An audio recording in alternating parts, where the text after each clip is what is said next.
Kriti Swartz, a reporter with Energy Wire. You're watching the Atlanta Press Club Loudermilk Young debate series.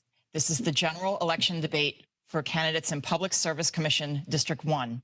In order to ensure everyone's safety, the candidates and panelists are participating from their homes. The Atlanta Press Club gives a special thank you to the Georgia Public Broadcasting for helping organize the online. Let's meet the candidates. They are, in alphabetical order, Democrat Robert Bryant has 20 years of experience with leading diversity, equity, and inclusion initiatives. He has a master's degree from Georgia Southern University and a PhD in adult education from the University of Georgia. Libertarian Elizabeth Melton is a native of Columbus, Georgia. She is a writer and owns a farm in Marion County. Melton earned a bachelor's degree in history from Columbus State University. Republican Jason Shaw was appointed to the PSC by Governor Nathan Deal and sworn in on January 2019.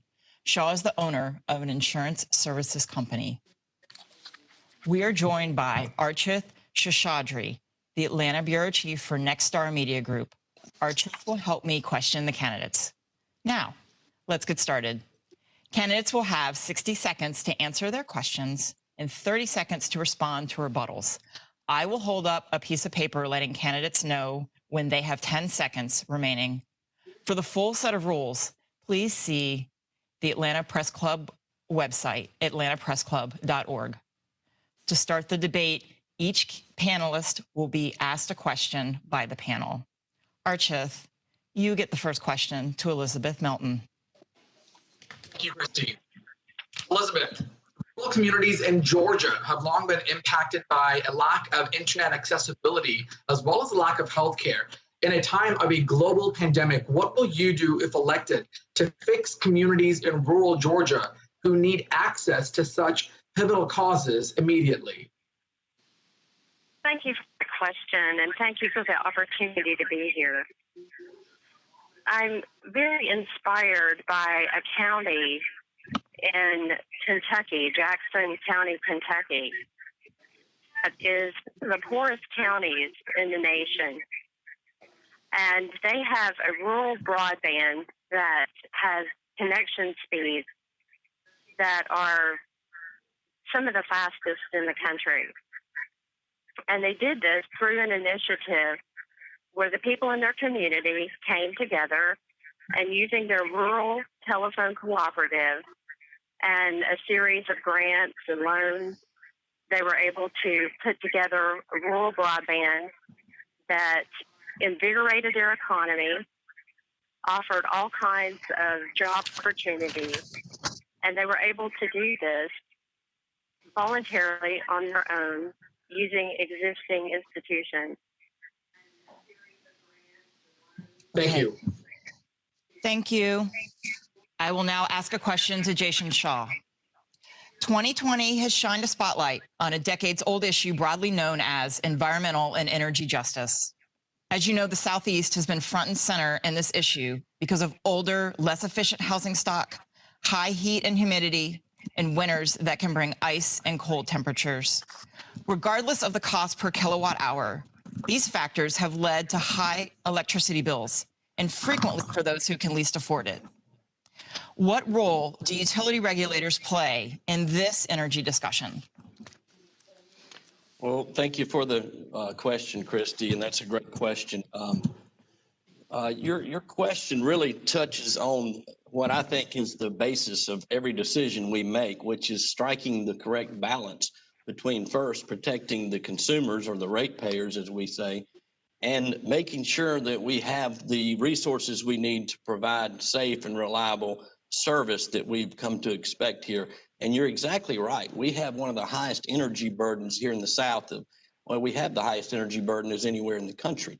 We have more homes, less smaller apartments. We have these high temperatures that we've all known for years in July and August and September. So yes, we have a high energy burden, but we've been able to maintain that reliability even during the peak demand, like some states haven't been able to do. And we're also doing it in an environmentally sensitive way. You know, what we've been doing with, particularly with, decommissioning some of our coal units as they reach end of life and focusing on more renewables. And that's, I think we're doing our part in Georgia. All right, thank you. Time. Archith, it's your turn to ask Robert Bryant a question. Robert, your question is, how will you ensure the pace of the Plant Vogtle project near Augusta, Georgia won't be delayed because of the pandemic in terms of the timeline, costs, as well as future expansions of nuclear power in Georgia? Right.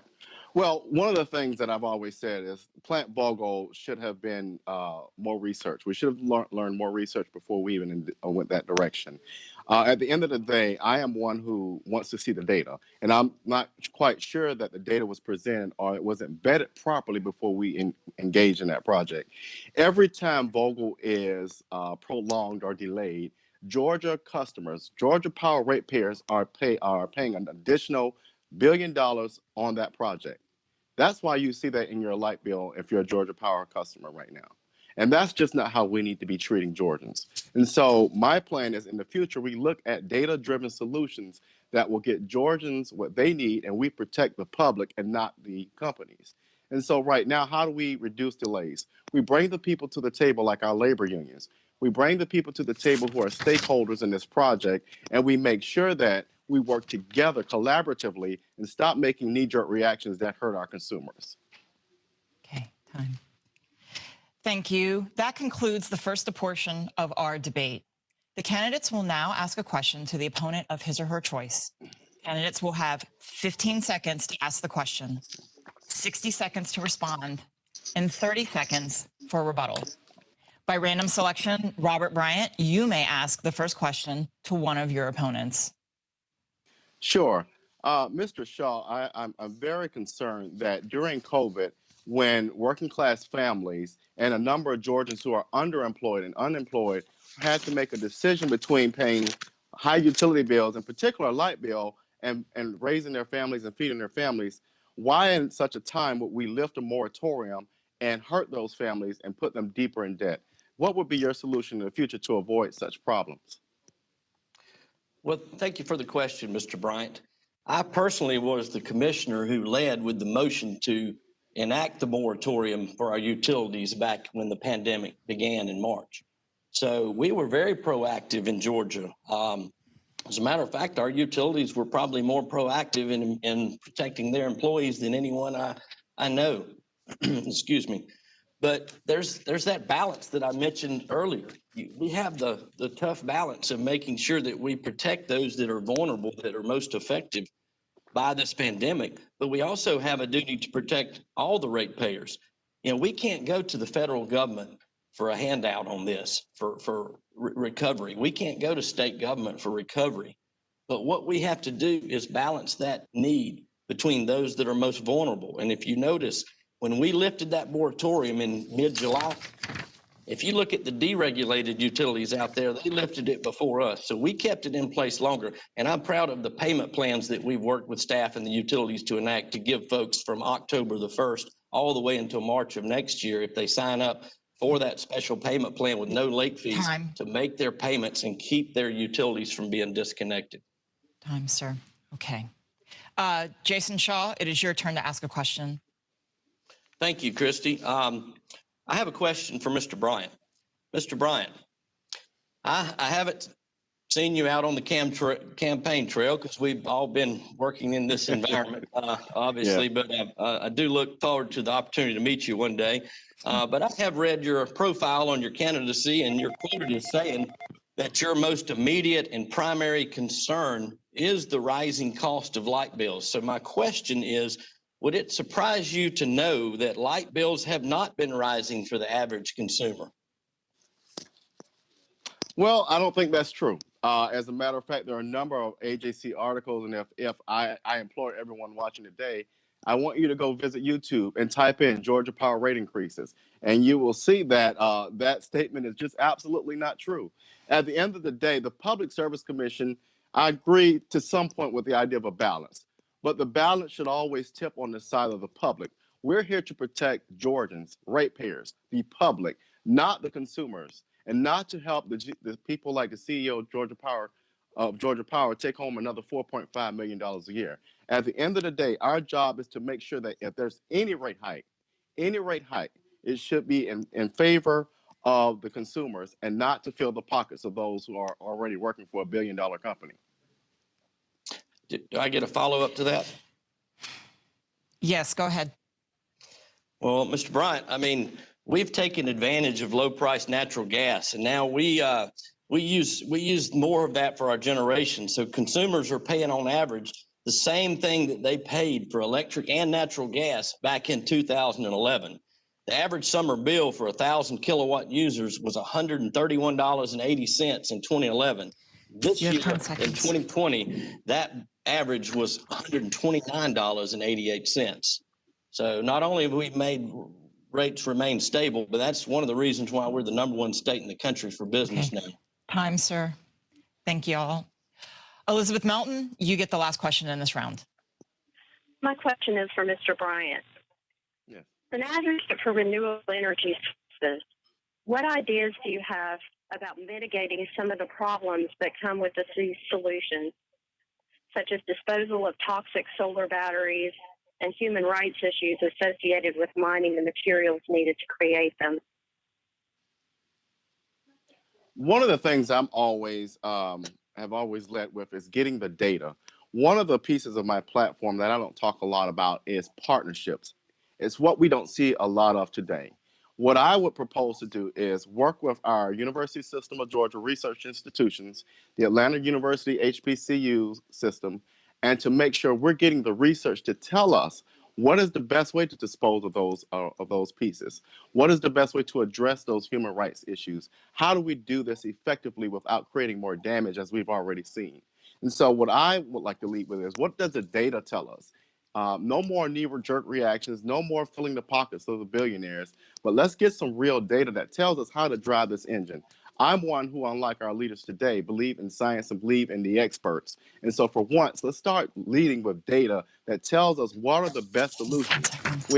We have the best universities here in Georgia. Let's start utilizing them, and let's start collaborating with others. Okay. Elizabeth Melton, you have 30 seconds for a rebuttal. That while renewable energy is something that we need to be embraced, look at that while we can make solutions, as simple as planting. Okay, you have 10 seconds. Right, and toxic waste that may come from renewable solutions. Okay, thank you. And that concludes our second round. For those just joining us, this is the debate between candidates for the Public Service Commission for District 1. We will now go back to the panel to ask questions until we run out of time. I will determine when a rebuttal is appropriate, but candidates may raise their hand if they feel they should get a rebuttal. Archith, you get the first question in this round. Thank you, Kriti. My question is to Elizabeth. How will you keep Georgians who are facing massive unemployment during the pandemic keep their energy costs low because of what all has happened this year with the pandemic, including lowering their energy bills in case Georgia Power decides to upend that cost in the years to come? Well, I think that because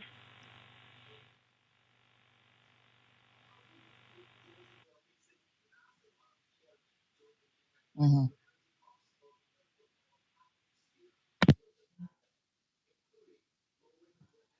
Elizabeth, unfortunately, I think we're having some technical issues with hearing you, so we're not able to hear you, so we'll come back to you. Do you want to try that again? We couldn't hear you the last time around.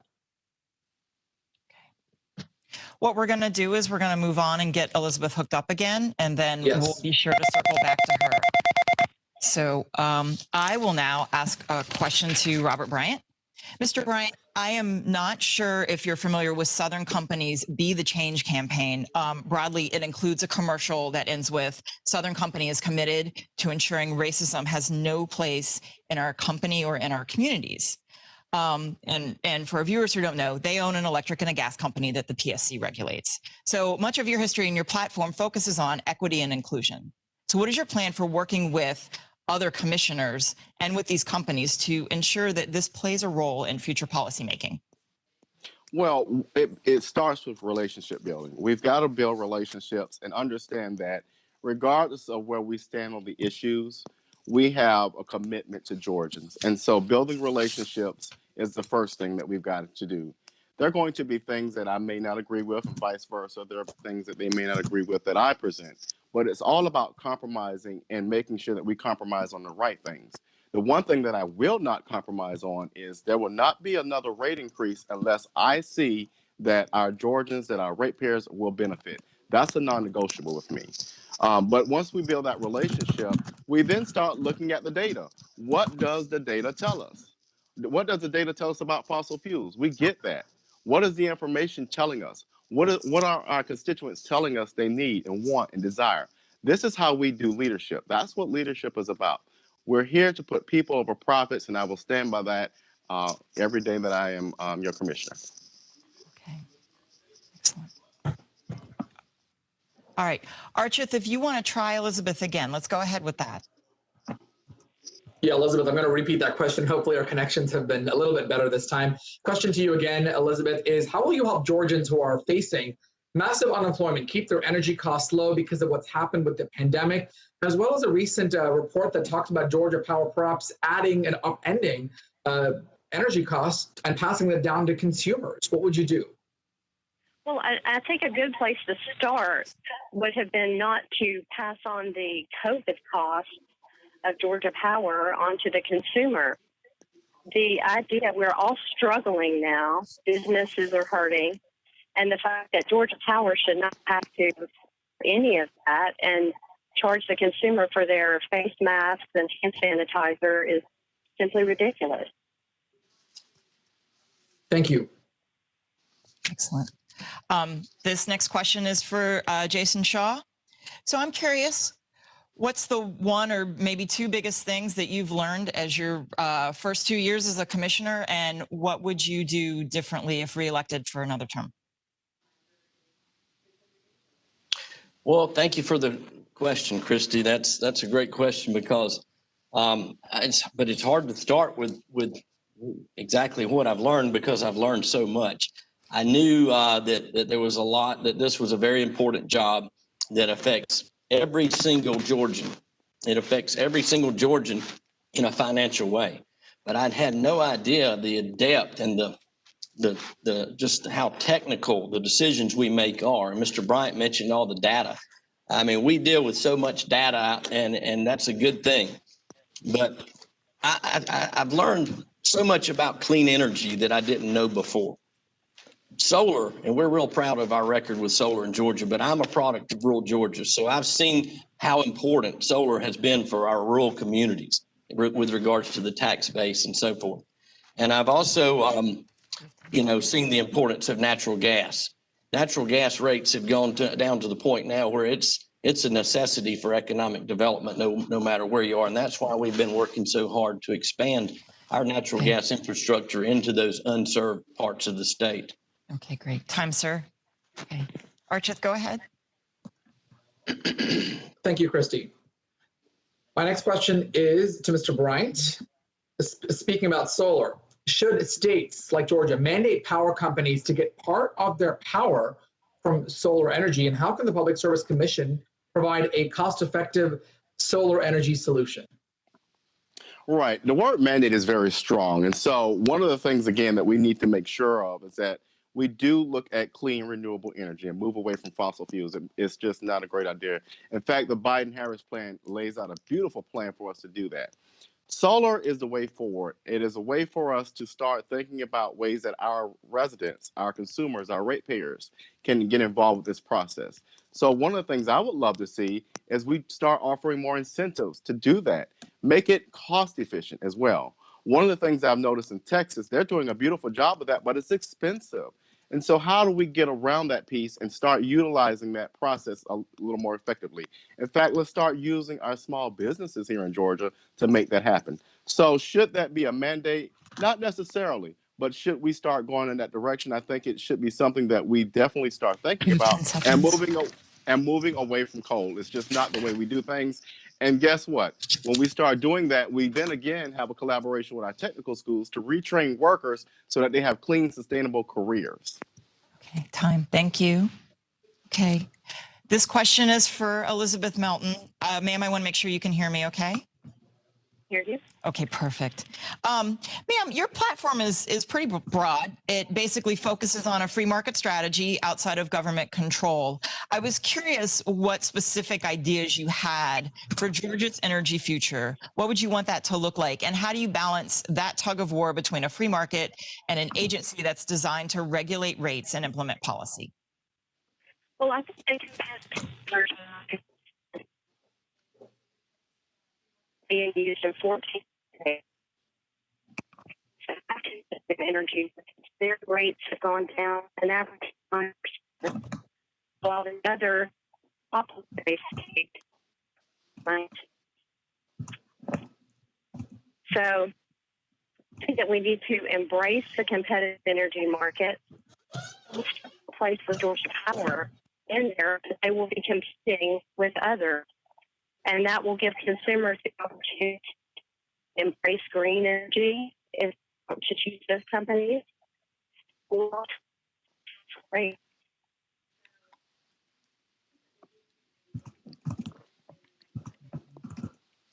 Okay, excellent. I apologize for the technical difficulties that we've been having. Archith, let's move along with another question. Absolutely. Thank you, Kriti. Jason, the next question is for you. Where do you see Georgia in terms of our ranking for energy efficiency compared to other states in the United States? And what can be done to make sure that Georgia is more comparable in terms of being competitive? Well, thank you, sir, for the question. And I think we have more work to do with regards to energy efficiency. You know, last year I went through the IRP process and the rate case, so I saw a lot in a short period of time. And I've had a chance to speak and meet with a lot of those that are out there pushing for more efficiency items. And we did move the needle in a big way last year. But I do think we have more to do. And like you mentioned, we have to look at what's working in other states. And but I'm never going to make a decision. It's going to be based on that data so that we take advantage of what is working in other places and not go too far to the point where it hurts us and hurts our ratepayers. So, but I do think there's more work to be done. And I think that with technology, we have to take advantage of what's out there, because at the end of the day, those technologies will allow us to find these efficiencies that we need to make Georgia more efficient. All right, thank you. And that is all the time we have for questions. Each candidate will now have 60 seconds for a closing statement. Jason Shaw, you get the first closing statement. Well, thank you. And I want to first thank the Atlanta Press Club and GPB for the opportunity today. You know, I am Jason Shaw, and I'm asking for your vote for Public Service Commission so I can continue serving.